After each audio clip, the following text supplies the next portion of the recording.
71살의 김영자 씨. 그녀는 아들 부부를 대신해 손주를 무려 5년이나 키웠습니다. 분유를 먹이고 기저귀를 가는 것부터 유치원 픽업까지 독박 육아로 이 가정을 지탱해왔죠. 월급 한 푼 받은 적 없고 힘들다는 소리 한 번 하지 않았습니다. 그런데 그 결과가 무엇이었을까요? 며느리의 친정엄마 몸이 좋지 않아 모셔야 한다는 이유로 아들은 제 입으로 어머니에게 집을 나가달라고 했습니다. 그게 어머니를 위한 길이라면서요. 5년의 헌신 끝에 돌아온 건 퇴거 통보였습니다. 하지만 71살의 어머니는 울고불고 매달리지 않았습니다. 대신 온 가족을 무너뜨릴 만큼 강력하고 차가운 결정을 내렸습니다. 그녀는 낡은 공책 몇 권과 녹음기, 그리고 식구들의 말문을 막아버릴 서류 봉투를 꺼내 들었습니다. 그날 이후 집에 남게 해달라고 애원하는 건 그녀가 아니었습니다. 오히려 아들 부부가 그녀에게 제발 돌아봐 달라고 빌기 시작했죠. 이것은 단순한 고부 갈등이 아닙니다.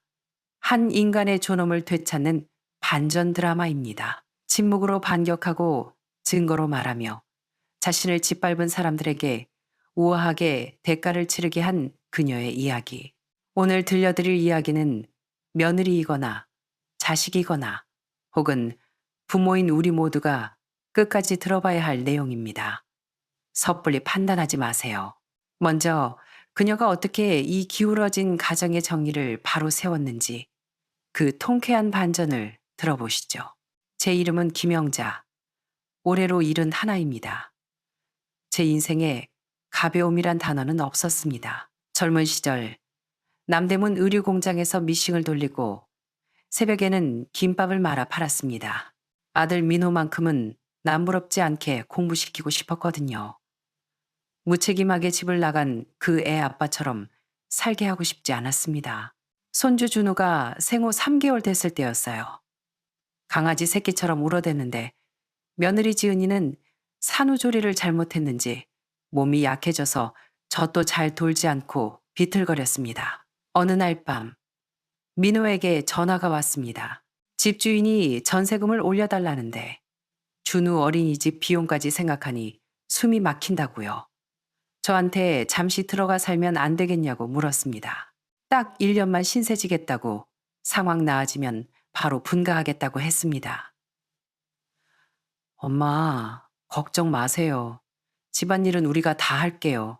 엄마는 준우만 좀 봐주세요. 아들은 제 앞에서 가슴을 치며 호언장담했죠. 물론 저라고 걱정이 안 된 건 아닙니다. 하지만 핏덩이 같은 손주 녀석 얼굴이 어른거려 마음이 약해졌습니다. 결국 고개를 끄덕였죠. 그래, 들어와라. 처음 한 달은 꽤 깍듯했습니다. 며느리는 어머님 덕분에 애 키운다며 가끔 국도 끓여내왔습니다. 하지만 눈치라는 게 있지 않습니까? 국 한 번 끓일 때마다 사진을 3장씩 찍어서 인스타그램에 올리더군요. 시어머니랑 알콩달콩 사랑받는 며느리 같은 해시태그를 달아서 남들에게 보여주기 위한 쇼를 하는 것 같았습니다. 그러다 점점 손주 보는 건 온전히 제 몫이 되었습니다. 며느리는 네일 아트니 마사지니 받으러 다니고 친구들 모임 시간은 버스 배차 간격보다 더 정확하게 지켜나갔습니다. 아이가 울면 이렇게 말했죠. 어머니가 저보다 경험 많으시잖아요. 제가 하면 애가 더 울어요. 설거지거리는 쌓여가고 기저귀 하나 사오는 것조차 제가 계단을 오르내려야 했습니다. 저는 아무 말 안 했습니다. 대신 문방구에서 두툼한 공책을 한 권 더 샀습니다. 그리고 그날의 일을 기록하기 시작했습니다. 기저귀를 몇 번 갈았는지, 분유를 몇 번 먹였는지, 동화책을 몇 번 읽어줬는지 전부 다요. 이건 불평을 적는 게 아니었습니다. 나는 할머니지. 이 집 식모가 아니라는 걸 스스로 잊지 않기 위한 몸부림이었습니다. 하루하루가 전쟁 같았습니다. 새벽 6시에 일어나 죽을 끓이고 젖병 소독하고 기저귀 갈다 보면 밤 10시가 훌쩍 넘었습니다. 그때까지도 며느리는 잘 생각을 안 했죠. 가끔 준우가 자다가 깨서 울면 며느리는 방문도 두드리지 않고 아이를 제 방에 쑥 밀어넣고는 뒤도 안 돌아보고 자기 방으로 가서 잤습니다. 저는 칭얼거리는 손주의 작은 얼굴을 보며 한숨을 삼켰습니다. 이불을 여며주고 등을 토닥이며 다시 재우는 수밖에요. 가끔 그런 생각이 들었습니다.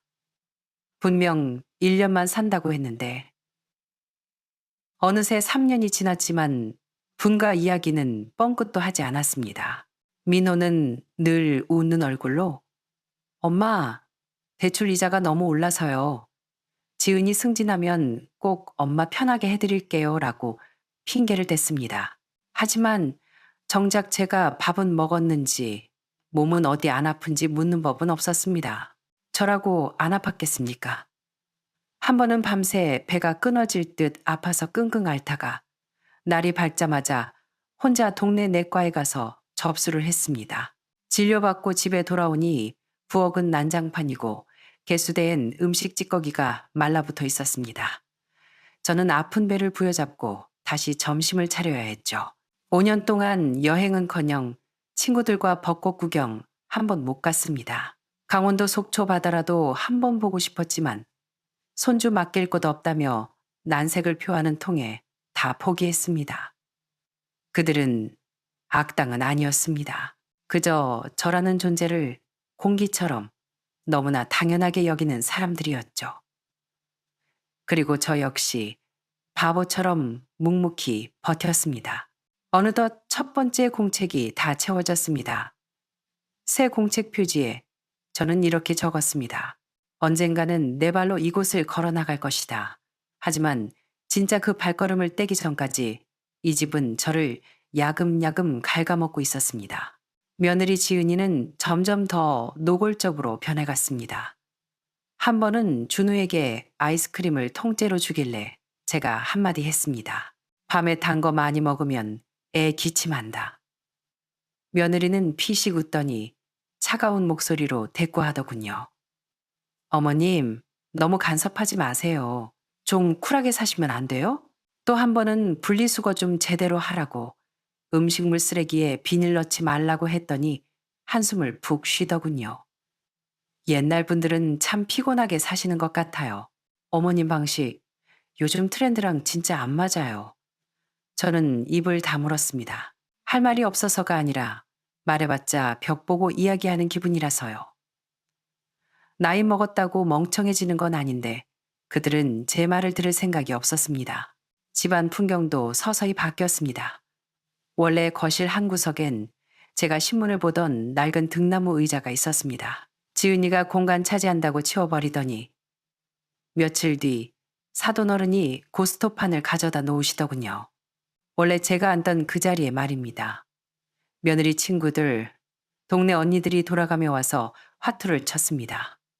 밤 12시가 넘도록 짝짝 패부는 소리가 들렸습니다. 저는 화투를 안 칩니다. 그 소리가 얼마나 신경을 긁어대는지. 하지만 아무 말 못했습니다. 그들은 어머님, 저희 조용히 칠게요 라고 하다가도 지은이가 옆에서 거들었죠.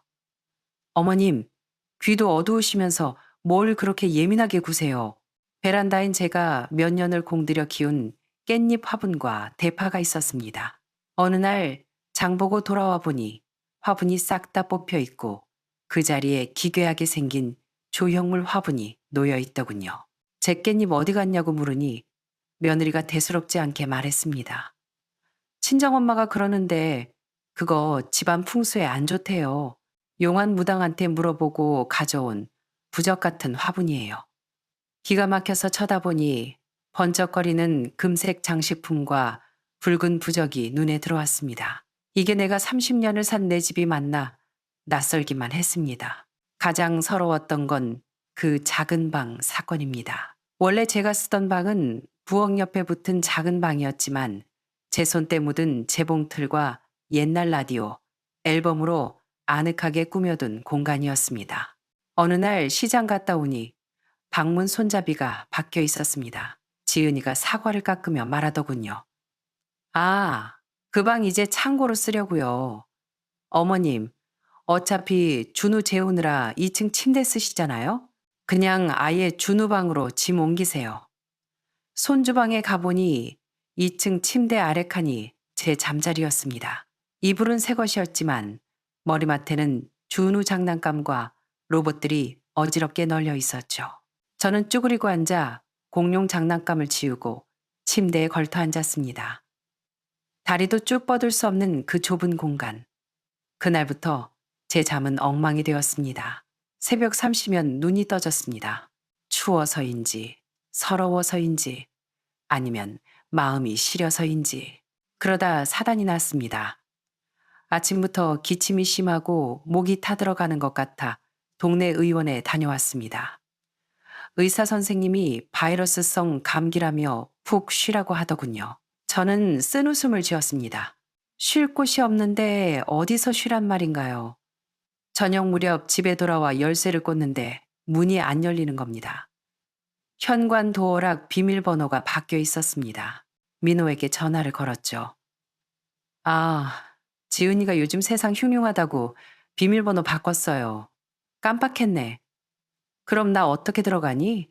잠시 정적이 흐르더니 아들이 말했습니다. 제가 나중에 카드키 하나 따로 파드릴게요. 엄마, 너무 예민하게 받아들이지 마세요. 저는 약봉지를 든 채 계단참에 서 있었습니다. 신발 밑창에서 찬 기운이 올라왔습니다. 웃음이 나더군요. 눈물도 났습니다. 내가 예민한 걸까? 아니면 내가 이제 이 집 열쇠조차 가질 자격이 없는 사람이 된 걸까? 저는 고개를 숙이고 약봉지를 가방 깊숙이 찔러 넣었습니다. 그날 밤 저는 공책에 딱 한 줄을 적었습니다. 나는 더 이상 내 집에 살고 있지 않다. 사람이 무쇠도 아니고 무쇠라 한들 녹이 쓰는 법입니다. 어느 날 새벽 배가 칼로 도려내는 듯 아팠습니다. 식은땀이 비 오듯 쏟아졌죠. 생강차를 타 마시며 버텨보려 했지만 점심때가 되니 도저히 참을 수가 없었습니다. 허리를 굽히고 벽을 짚으며 민호에게 전화를 걸었습니다. 안 받습니다. 다시 걸었습니다. 역시 안 받습니다. 며느리에게 걸었습니다. 신호가 2번 가더니 또 끊깁니다. 다시 건의 음성 사서함으로 넘어갑니다. 저는 낡은 손가방에 신분증과 현금, 수건 한 장을 챙겨서 기어 나가다시피 택시를 잡았습니다. 종합병원 응급실에 갔더니 급성 장염이라고 하더군요. 수액을 맞으며 누워있는데 옆 침대에 저랑 비슷한 연배의 할머니가 계셨습니다. 넘어져서 오셨다는데 따님이 옆에서 간호를 하고 있더군요. 따님이 편의점에서 사온 빵과 두유를 챙겨주며 묻더군요. 엄마, 춥지 않아? 내 카디건 덮어줄까? 저는 그 소리를 듣는데 가슴 한구석이 텅 빈 것 같았습니다. 수액이 차가워서인지 그 딸의 목소리가 너무 따뜻해서인지 모르겠습니다. 제 휴대폰 배터리는 18% 남았는데 부재중 전화는 한 통도 없었습니다. 링거를 다 맞고 비틀거리는 몸을 일으켰습니다. 간호사가 보호자분 안 오시냐고 묻는 말에 고개만 저었습니다. 병원 문을 나서는데 바람이 찼습니다. 버스에 오르는데 기사님이 백미러로 저를 보며 어르신 천천히 앉으세요 라고 하더군요. 그 말 한마디에 왜 그렇게 눈물이 핑 돌던지 집까지 오는 길 버스를 2번 갈아타야 했습니다. 어떻게 왔는지 기억도 안 납니다.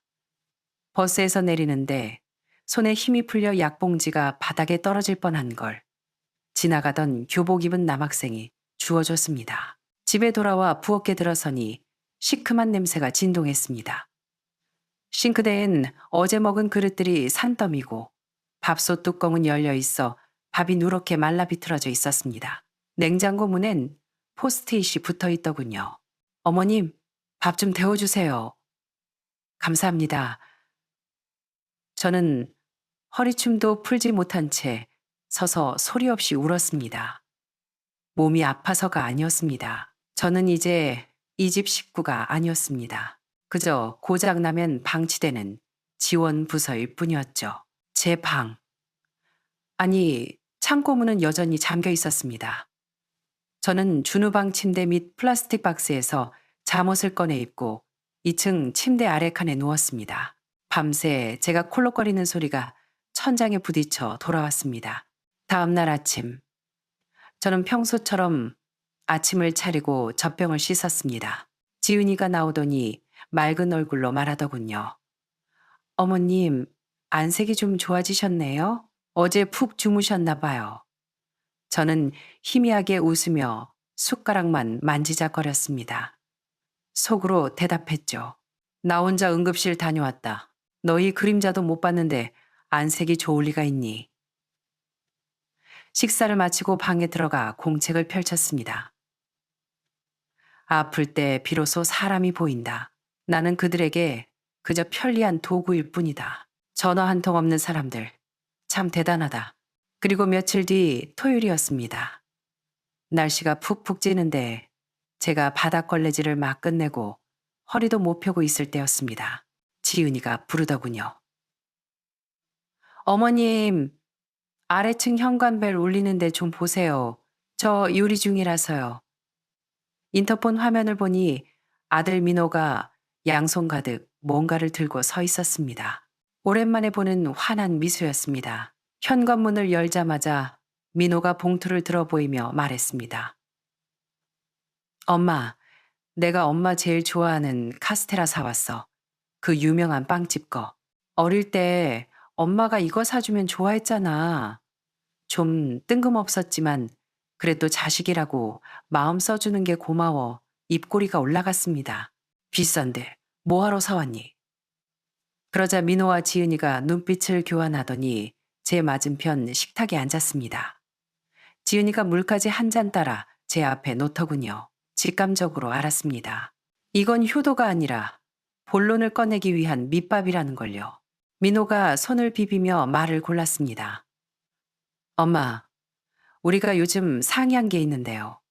저는 묵묵히 고개를 끄덕였습니다. 우리가 엄마 좀 편하게 해드리려고 계속 고민했잖아요. 아시다시피 준우도 이제 컸고 자기 방이 필요하잖아요. 공간도 너무 좁고. 말을 돌리더니 본론이 나왔습니다. 그리고 장모님이 지은이네 어머니가 요즘 편찮으셔서 저희가 좀 모셔야 할 것 같아요. 그래서 말인데 저희가 이 근처에 오피스텔 하나 받았거든요. 바로 길 건너편이고 편의점도 있고 관리도 잘 돼요. 엄마가 거기로 옮기시면 훨씬 조용하고 편하실 거예요. 밥하고 빨래하고 애 보는 거 이제 안 하셔도 되고요. 순간 머릿속이 하얘졌습니다. 식탁 위에 놓인 카스테라 상자의 금박 로고가 눈을 찌르는 것 같았습니다. 지은이가 거들었습니다. 게다가 그 건물 1층에 병원도 있어요. 어머님 병원 다니시기 딱이죠. 월세는 저희가 절반 내드릴게요. 나머지는 뭐 천천히 이야기하고요. 민호가 새끼를 박았습니다. 엄마 쫓아내는 거 아니에요. 다 엄마 위해서 하는 말이에요. 엄마도 이제 쉬셔야죠. 그들의 주거니 받거니 하는 소리를 듣는데 가슴에서 뜨거운 불길이 치솟았습니다. 감동이 아니라 분노였습니다. 굴욕감이었습니다. 내가 쉬어야 한다고? 제가 나직하게 되물으며 고개를 들었습니다. 너희 말은 내가 여기서 사는 게 너무 힘들어서 나를 조용히 살게 해주겠다는 거냐? 네, 엄마. 오해하지 마세요. 그럼 너희 뜻은 내가 여기 있으면 시끄럽다는 거구나. 내가 5년 동안 손주 키우고 밥하고 청소하고 이불 빨래하고 군말 없이 다 했는데 내가 시끄럽다고? 그들이 입을 다물었습니다. 지은이가 억지 미소를 지으며 수습하려 했습니다. 어머님, 저희는 어머님 편하게 지내시라고 너무 감정적으로 받아들이지 마세요. 건강에 안 좋아요. 저는 눈 한 번 깜빡이지 않고 며느리를 쳐다봤습니다. 늘 어머님은 너무 촌스러워요 라고 비웃던 그 얼굴을 아주 똑똑히 들여다봤습니다. 월세 절반은 너희가 낸다고? 그럼 나머지 절반은 내 국민연금에서 내라는 거냐? 차라리 솔직하게 말해라. 짐덩어리 치우고 싶다고. 식탁 위 카스테라엔 아무도 손대지 않았습니다. 공기가 꽉 막힌 듯 무거웠습니다. 제가 자리에서 일어났습니다. 소리는 지르지 않았지만 못을 박듯 단단하게 말했습니다. 나는 내 명의로 된 집에서 산다. 내가 평생 미싱 돌리고 김밥 말아서 산 내 집이다. 너희가 나랑 살기 싫은 건 알겠는데 하나만 기억해라. 나는 너희가 고용한 가정부가 아니고 이제 와서 해고 통보받는 파출부도 아니다. 방으로 들어와 문을 닫았습니다. 손끝이 떨렸습니다. 그날 밤 저는 침대에 걸터 앉아 한숨도 못 잤습니다. 5년의 세월, 그 대가가 고작 카스테라 한 상자와 오피스텔 월세 계약서라니. 엄마를 위해서라는 그 가식적인 말들에 더 이상 속고 싶지 않았습니다. 다음 날 새벽 5시 저는 옷을 갈아입고 편의점으로 갔습니다. 그리고 30년 전 이 집을 살 때 받은 등기권리증 사본을 복사했습니다. 그러고는 골목 어귀에 있는 박신의 부동산 문을 열고 들어갔습니다. 사장님, 이 근처 오래된 아파트 요즘 잘 팔려요? 제 목소리는 그 어느 때보다 차분하고 단호했습니다. 마음이 제가 될 정도로 타버리면 더 이상 아프지 않을 줄 알았습니다. 하지만 제가 그동안 쓴 공책들을 아들 앞에 펼쳐놓았을 때 알았습니다. 어떤 아픔은 오래 묵혀둔 칼날 같아서 꺼내는 순간 베인다는 것을요. 퇴거 이야기를 꺼낸 다음 날 그들은 아무 일 없었다는 듯 행동했습니다. 민호는 엄마, 계란말이 좀 두껍게 해줘요. 라고 하더군요. 저는 대꾸도 안 하고 계란 후라이 2개만 접시에 던져줬습니다. 점심때 저는 3건의 공책을 꺼내 식탁 위에 쫙 펼쳤습니다. 며느리는 거실에서 머리에 롤을 말고 있었죠. 민호야, 앉아라. 너도 와서 앉아. 오늘 확실히 하자. 두 사람이 눈을 마주치더니 민호가 짜증 섞인 얼굴로 앉았습니다. 지은이도 의자에 비스듬히 기대며 말했죠. 어머님, 무슨 일인데요? 저 약속 있어서 나가봐야 하는데. 저는 빙빙 돌리지 않았습니다. 첫 번째 공책 첫 페이지를 펴서 손가락으로 가리켰습니다. 이날 준우가 밤새 열나서 내가 새벽 3시까지 물수건으로 몸 닦아줬다. 며느리 너는 회식하고 들어와서 어머님 수고하셨어요. 한마디 하고 바로 자러 들어갔지. 다음 장을 넘겼습니다. 이날 내 무릎 관절염 도져서 걷기도 힘든데 준우 유치원 픽업 갔다 왔다. 그러고 와서 파스 붙이고 저녁상 차렸어.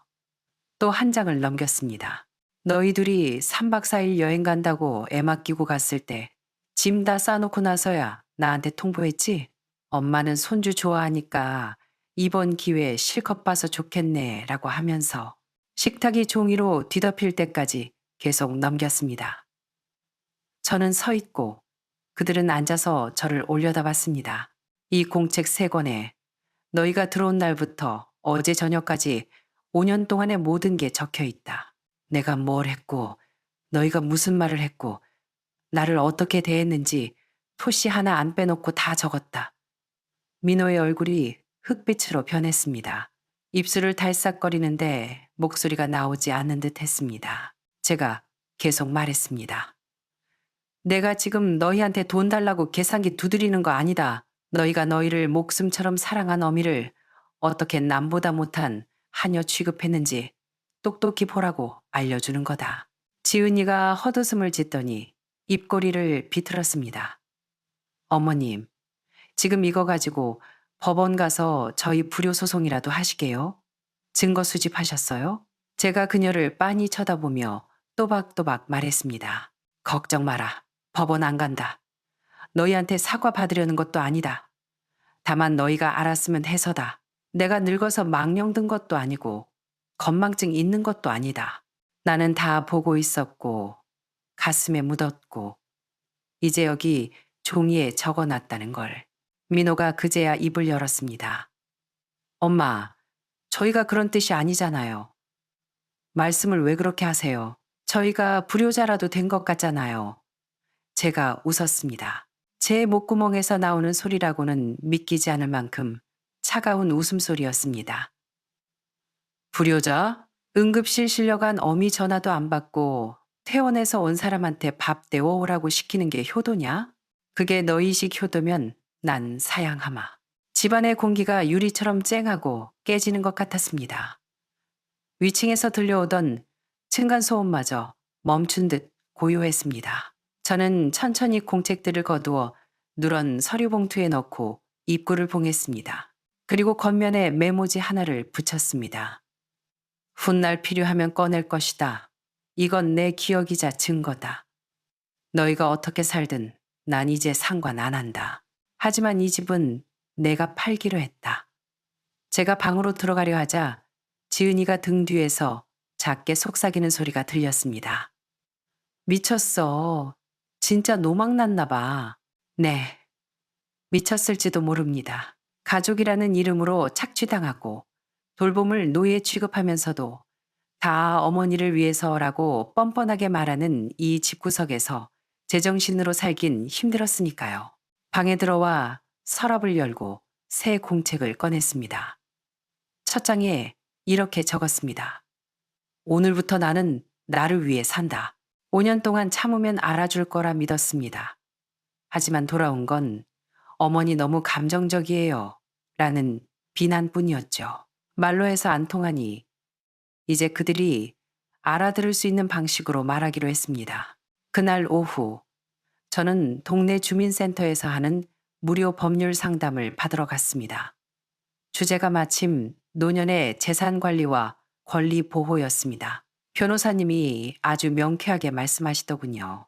증거 없으면 아무리 억울해도 목소리 큰 사람한테 칩니다. 저는 에어컨 바람이 시원찮은 상담실에 앉아 열심히 메모했습니다. 본인 명의 집에 자식이 얹혀 사는 경우 부모는 언제든 퇴거를 요청할 수 있습니다. 특히 부당한 대우를 받았다면 일기, 사진, 녹음, 문자 내역 모두 증거가 됩니다. 집에 돌아오는 길에 대형마트에 들러 소형 녹음기 하나를 샀습니다. 38,000원. 직원이 사용법을 3번이나 알려줘서 겨우 배웠습니다. 저는 그 녹음기를 열쇠처럼 쥐었습니다. 그 후 2주 동안 저는 거의 매일 녹음했습니다. 부엌에서 라디오 듣는 척 이어폰을 꽂고 있었지만 사실은 녹음 중이었죠. 베란다에서 빨래 넣을 때도 거실에서 그들이 떠드는 소리, 화투치며 하는 잡담들 다 담았습니다. 가장 결정적인 순간은 어느 날 저녁 식사 후였습니다. 안사돈이 놀러와서 부엌에서 지은이와 속닥거리는 소리가 들렸습니다. 야, 네 시어머니 안 나가면 나 진짜 못 들어오냐?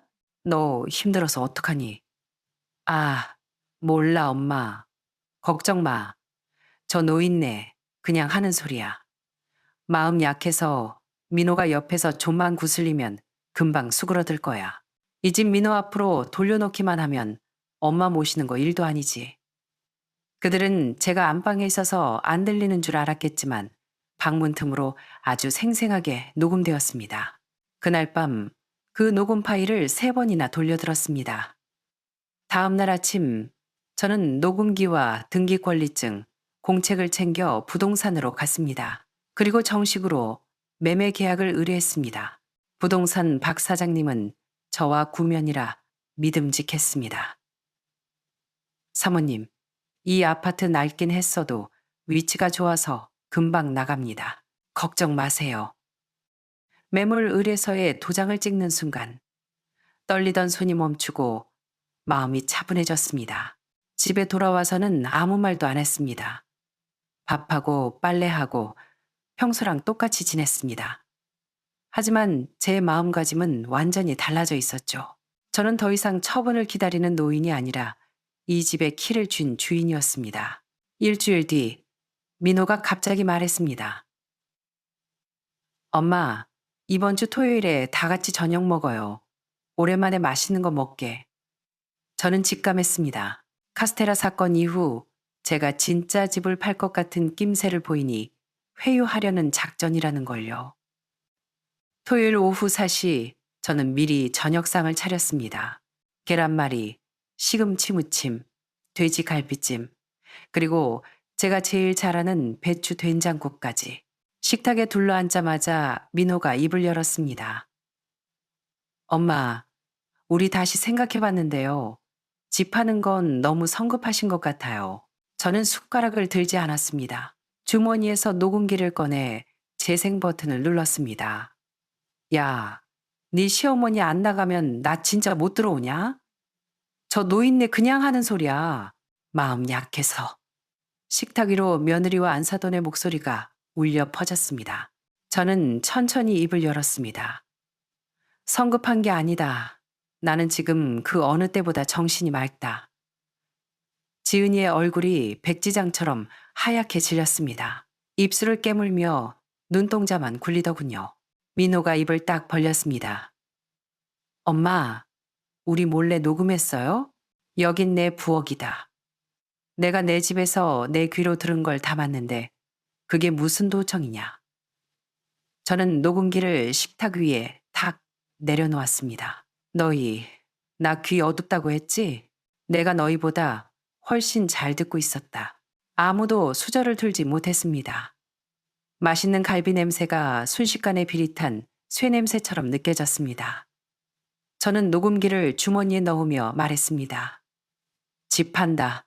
화가 나서도 아니고 옥이 부리는 것도 아니다. 이제야 비로소 내 인생 살려고 그러는 거다. 너희 계획대로 살다가 객사하기 싫고 내 집에서 쫓겨나기 싫어서 그런다. 그들은 아무 말도 못했습니다. 제가 자리에서 일어났을 때 처음으로 이 집 천장이 좀 낮아 보였습니다.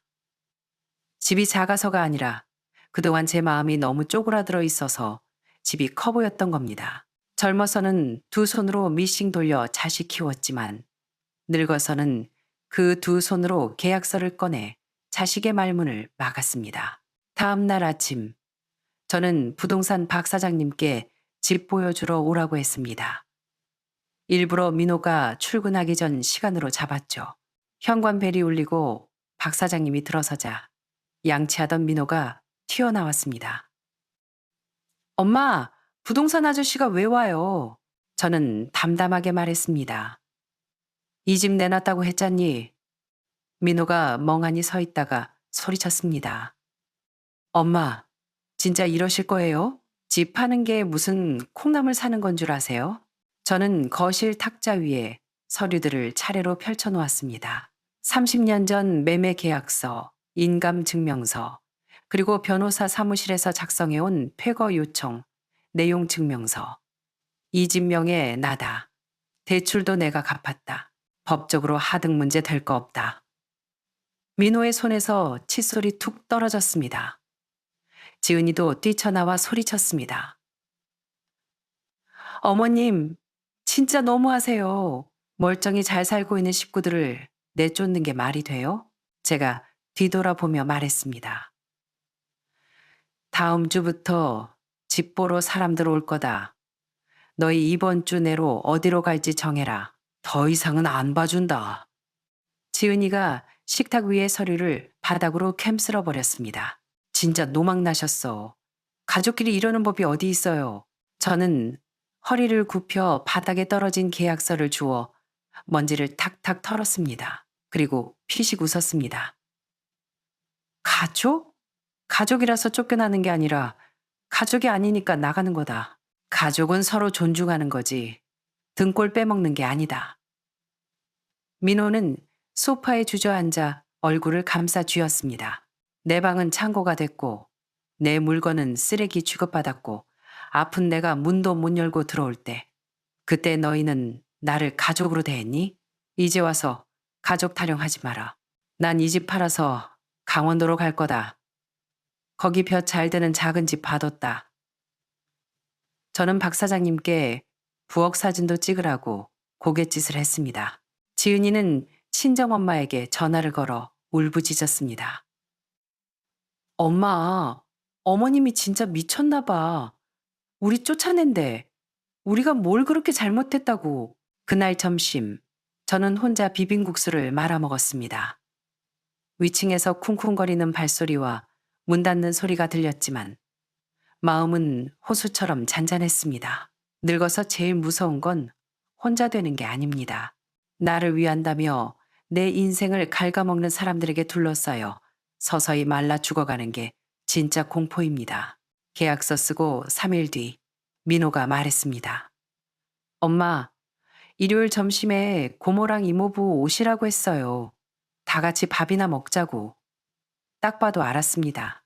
어릴 때 사고 치면 어른들 불러서 엄마 설득해달라고 하던 그 버릇. 이번엔 집안 어른들 불러서 저를 압박하려는 속셈이었습니다. 저는 알겠다고 했습니다. 피할 이유가 없었으니까요. 일요일 점심, 좁은 거실에 친척 대여섯 명이 꽉 찼습니다.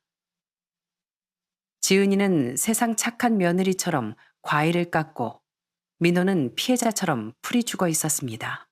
저는 삼계탕을 한솥 끓이고 잡채도 했습니다. 손님 대접은 해야 하니까요. 하지만 분위기는 초상집 같았습니다. 숟가락을 들자마자 큰 고모가 헛기침을 하더군요. 옳게 얘기 들었어. 집을 판다며? 우리가 다 놀랐네. 저는 국자를 내려놓고 고개를 끄덕였습니다. 네, 형님. 부동산에 내놨어요. 이모부가 거들었습니다. 아이고, 처형. 좀 참으세요. 자식이랑 같이 사는 게 얼마나 큰 복인데. 남들은 못 살아서 난리인데 쫓아내다니 너무하신 거 아니오?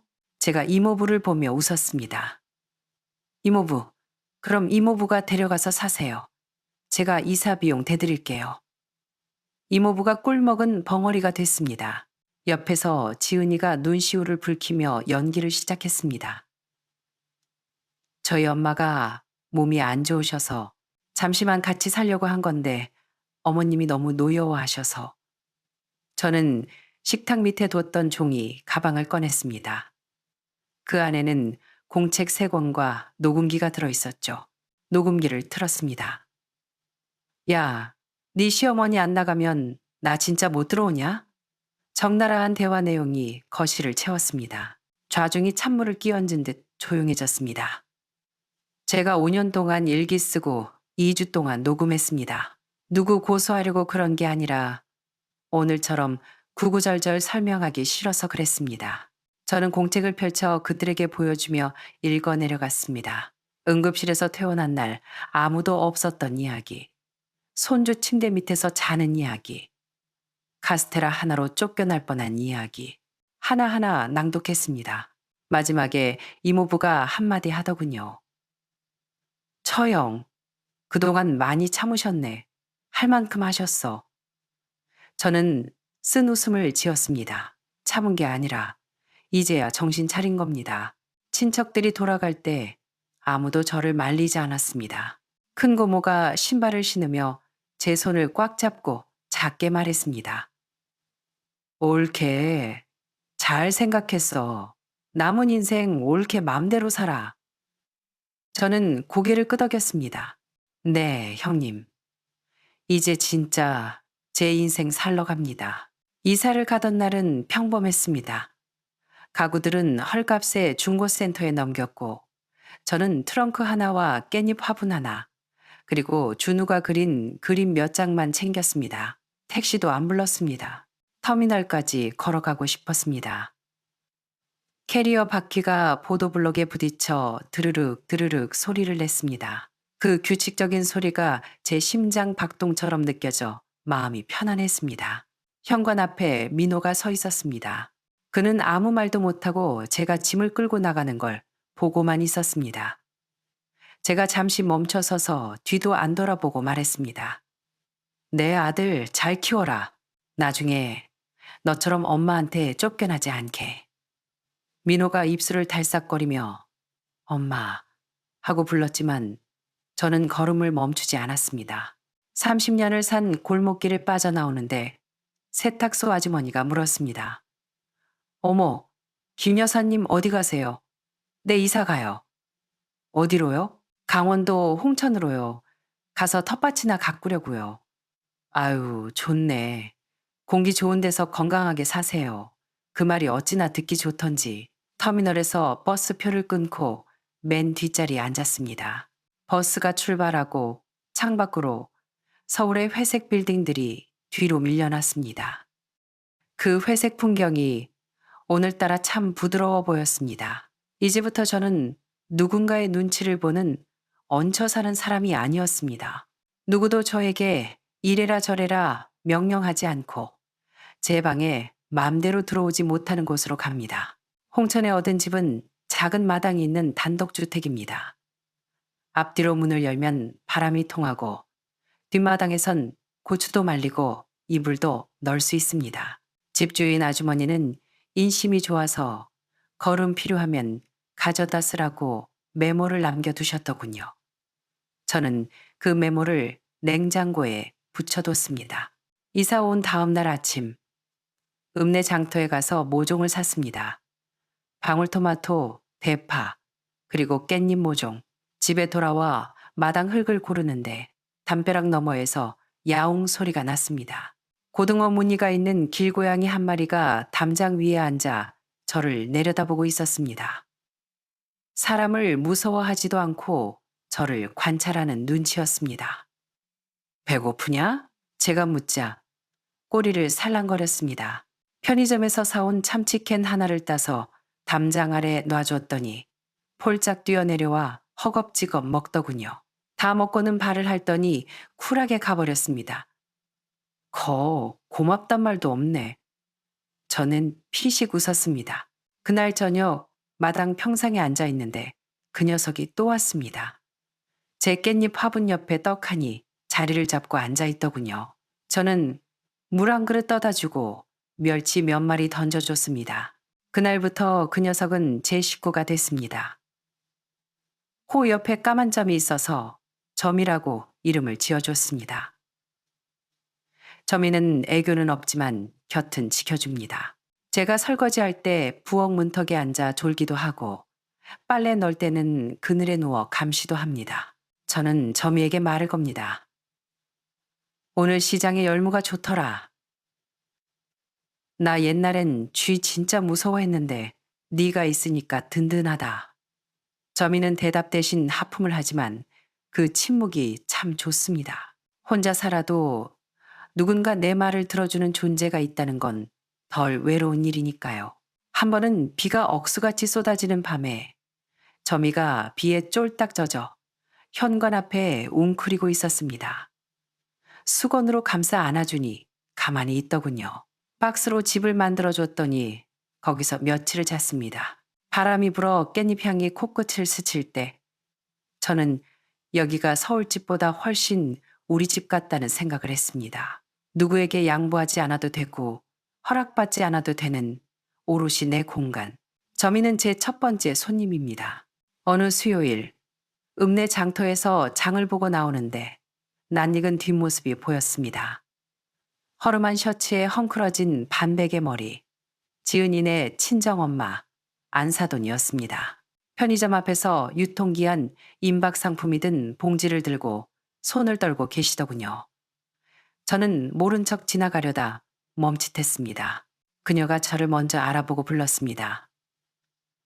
사돈어른 어색한 미소를 지으려 애쓰는데 얼굴 근육이 굳어 있었습니다.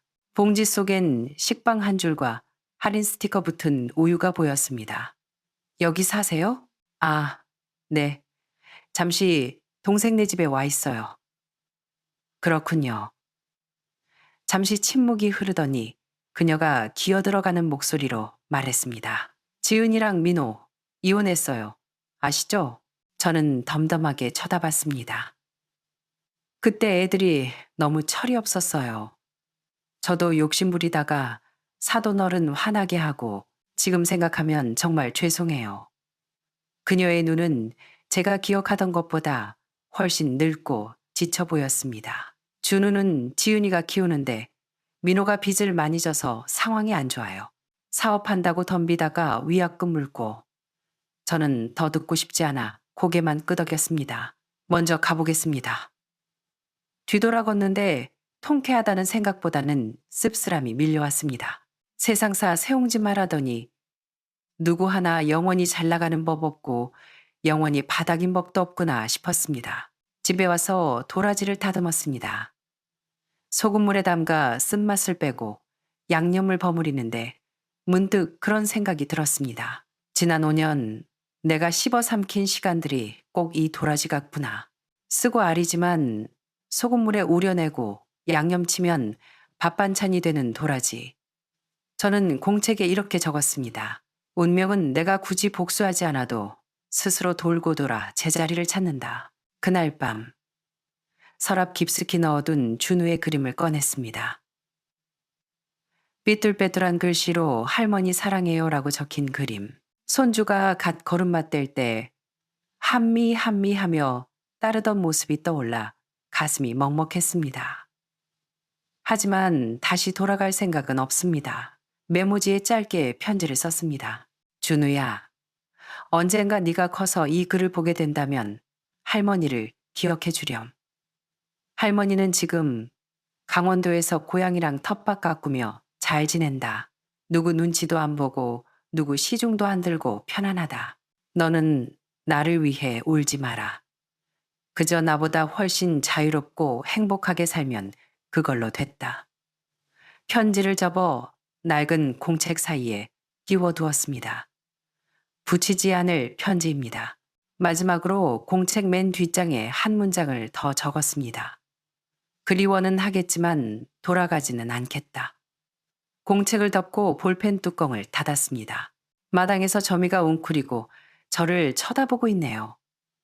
야, 오늘은 일기 좀 길게 썼다. 이제 자자. 산 아래 마을 불빛들이 하나둘 꺼집니다. 제 방 불도 끕니다. 어둠이 내리지만 무섭지 않습니다. 내일 아침엔 또다시 내 맘대로 깻잎에 물을 주고 고양이 밥을 줄 수 있으니까요. 남은 인생, 저는 오직 저 자신을 위해 뚜벅뚜벅 걸어갈 겁니다. 오늘의 사연 어떠셨나요? 5년의 침묵 끝에 스스로 존엄을 선택한 어머니의 이야기였습니다. 그녀는 악을 쓰며 싸우지 않았습니다. 그저 조용히. 그러나 단호하게 자신의 인생을 되찾아 나왔을 뿐입니다. 그 결과 모두가 각자의 몫을 치르게 되었죠. 여러분은 이 이야기를 어떻게 들으셨나요? 가족이라는 이름으로 희생을 강요당하고 있지는 않나요? 좋은 게 좋은 거지라며 참고만 계시지는 않나요?